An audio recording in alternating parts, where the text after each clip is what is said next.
தெலங்கானா மாநிலம் நல்கொண்டாவில் தனது 15 மாத ஆண் குழந்தையை பேருந்து நிலையத்தில் அம்போவென விட்டுவிட்டு இன்ஸ்டாகிராம் காதலனுடன் சென்ற பெண்ணையும் அவரது காதலனையும் போலீசார் கைது செய்தனர்.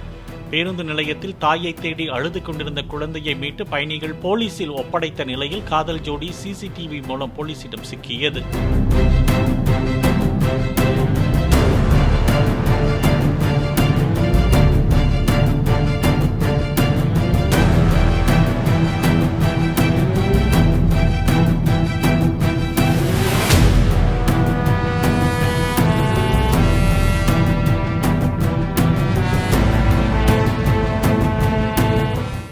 பிளே ஸ்டோர் மற்றும் ஆப் ஸ்டோரில் இருந்து பாலிமர் செயலியை QR கோடு மூலம் பதிவிறக்கம் செய்யுங்கள்.